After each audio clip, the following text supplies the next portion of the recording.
they've certainly got those V8s. It makes a big difference when you've got a bit of horsepower. Andrew Fisher has stuck ahead of Eddie Abel-Mika here for 5th position. He's brought Mark King into it.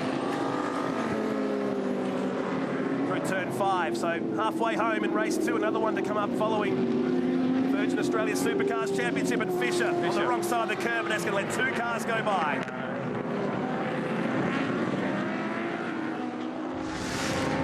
Again, the replay here, front on.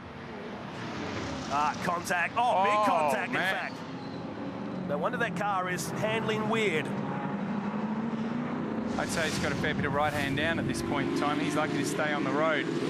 That does a couple of things. One, it bends the wheel line, puts it all out of shape, makes the car handle badly, and usually tips the steering wheel one way or another, and it makes the driver's heart rate go to about 196 for a few minutes. So between those two things, he'll be gathering himself up, and clearly he's struggling for pace. Easy to bring that car in or just nurse it through and get some points? No, he'll want to get some points, so I think he'll keep on going around. Sometimes you find once you get used to driving the car, when it's got bent steering, that it's not that much slower, so you rock it around and can keep a fair bit of pace going on. I see Jim Richards dropping down the leaderboard there. He's obviously got a problem somewhere on the circuit, or he's not been in the pits, so... Sure, they did pop up in 4th or 5th position just a couple of seconds ago. Now he's gone tumbling down our timing screens. Keep an eye on that. There is Glenn Seaton, though, definitely in 3rd position, because that's Jason Gomersall ahead. And Bauer's margin now 4.6 seconds on lap number 7.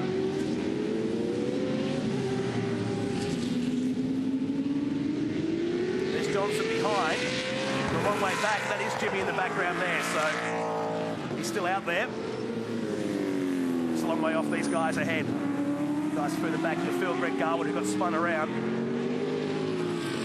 Here's Abel-Mika, King, Garwood, and then Cam Tilley. Battle back to 8th position, back on board. The number 12, Tirana.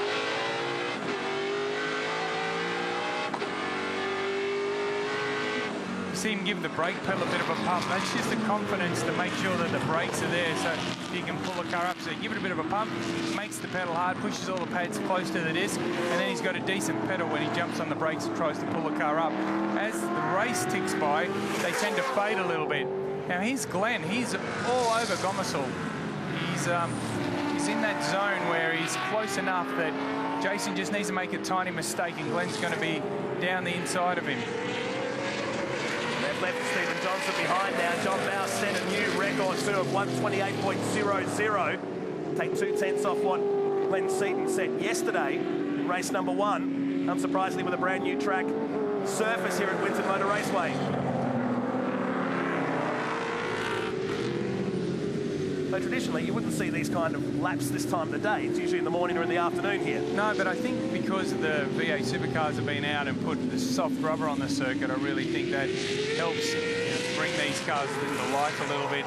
Oh, Tilley. Oh, Tilley, unfortunately, off. That's turn 5. He's gone off the number 60 pacer, so it'll drop him down to outside the top 10. Glenn Seaton lining up Jason Gomersall here, but Gomersall driving very well. The debut of this 2-door Tirana. Quite smart. He's not leaving too much room for Glenn to slide down the inside. So even though Glenn looks like he's got a little bit more pace, Jason's just running the car not on the inside of the road, but a little bit narrow to make it hard for Glenn to get down the inside of him. And it's certainly got good horsepower as we see him stretch the legs of that Tirana away from the Mustang. It's been a long time in the making. Of course, the rules this year for the Touring Car Masters allowing the 2 doors into the category. It's the car that Jason's been dreaming of for a long, long time. He's been in the category for about 4 or 5 seasons. That must just be a problem with the timing mechanism in Richards' car. He fluctuates up and down through the field. Now Bauer starting to break through the lap traffic. That'll be Darren Beale, who's in the ex-Leo Tobin car that purchased in the lead up to this event. Leo in a brand new car. He's gone to some Ford power this weekend. Which looks like Bob James Monaro. I mean, one of the great things about this category is you look at the different cars. I look at Burkhardt's Porsche. It reminds me of Alan Hamilton, who ran a little orange one just like that. You know, obviously Bruce Williams' car looks like the Gowan Hindhaugh Brock run Tirana. I mean, I think it's fantastic that we look at some of these cars and they really reflect what we had in history. Keeping the liveries. I like it. Car number 5 of Bruce Williams, former Thunderdome racer of the day as well. And this is Greg Garwood going off at the final turn. He's been in the wars. He has. This should be him coming front on. Just understeering off. It's a bit of a weird one, really. Yeah. He just looked like he almost just drove straight off the track. Got contact with Tony Karaflosky early. That's Beale being lapped by the second and third place cars of Gomersall and Seaton. Oh, he hits the curb and unsettles. His car on the run down to turn 3. Stephen Johnson running a lonely race back there in 4th. He's got about 11 seconds back to Eddie Abelnica and Jimmy Richards also.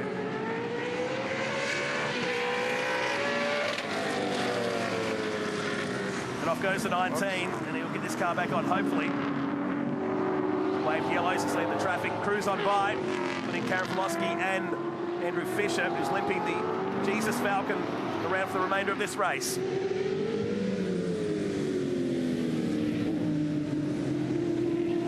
Glenn can get to him, he just can't do anything about it once he's caught up to Jason Gomersall. Turn 7 hairpin. All the wheel work is from Adam Garwood here. Around the famous gum tree and into turn 9, the switchback. What would be the old back straight in the days? A little bit opposite lock where he's trying to pick up the throttle and drive down the inside. Nice and smooth with the steering. Now Burkhardt's a long way back on the inside of Bruce Williams, and don't scar the paint. Whoa. Oh, he does. And Williams heads to the infield. I think they both went off there. And that hasn't hurt the steering on the number 5 Tirana. Enough of a hit, wasn't it? Now he's just going to pull the car up in time down there at turn number 11. It must be terribly frustrating for Burkhardt's. You're so fast around the corners, but you've got those V8s that just keep on lumbering by you when you get down the straight. But I think it's going to take a little while before Williams catches back up to him after that exchange. Gomersall looks like he's just putting a little gap between himself and Glenn at the moment. So Glenn really needs to be on his rear bumper, hassling him along. You can tell that Jason's trying a little bit harder at the moment. He's climbing over the curbs a bit, which he wasn't doing earlier.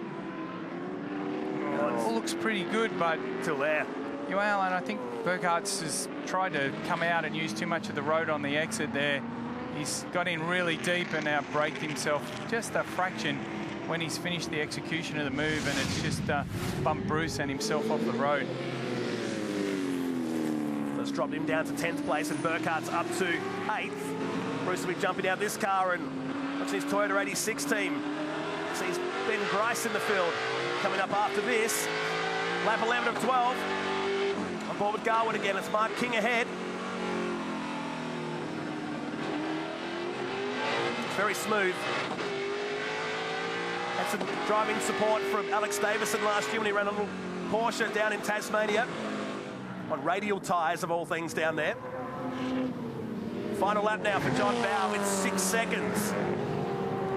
I mean, you watch JB, you see how close he is over on that white line. He uses all the road, he maximises every corner, gets the most out of the car, and he's doing a fantastic job for Wilson Security and Pace. They support him for years, and it doesn't seem to matter what he drives, he gets to the front. He's doing a great job in this car today. It was strange at first not seeing him out there in Mustang Sally. This car 12 months ago, last weekend in fact, debuted here. And now sweeping through turn 8 past the gum tree, and will set sail for home to collect his second win of the weekend. Gomersall still ahead of Steve. It's out to about half a second now. Johnson further back, panning back now to our second and third place cars in Garwood. Still can't get past Mark King. And he's running out of time, so he'll have a couple of decent lunges here, I think, because I reckon King's probably got that thing it's a bit heavier, a bit hot and bothered. The brakes might be a bit more worn, so... Oh, look at this. He's trying. He's on the outside, though. That's the run down to turn 11. I think it'd help him here as a switchback, isn't it? Meantime, John Bowe comes out the final turn, and this will be race win number 80 in the Touring Car Masters for John Bowe. Great margin of victory back to nearly 7 seconds, and Gomersall will hold back Glenn Seaton, who He ran side by side down the back straight, and Garwood, stay on board with, is going to hold off for 7th behind King, who menaced him all race long. It's up on 2 wheels on the exit, and from 13th on the grid, himself up inside the top 10. Well done. How good is this guy? 80 race wins now in the Touring Car Masters. He ended his pole position drought on Friday, and now there's back-to-back here at Winton. Bauer from Gomersall, Seaton and Johnson, Richards home for 5th, and Abel Nika, King, Garwood, Burkhart's. And Tony Karanfilowski, after repairing his car, got inside the top 10. Bruce Williams 11th, Andy Fisher with his car limping towards the end.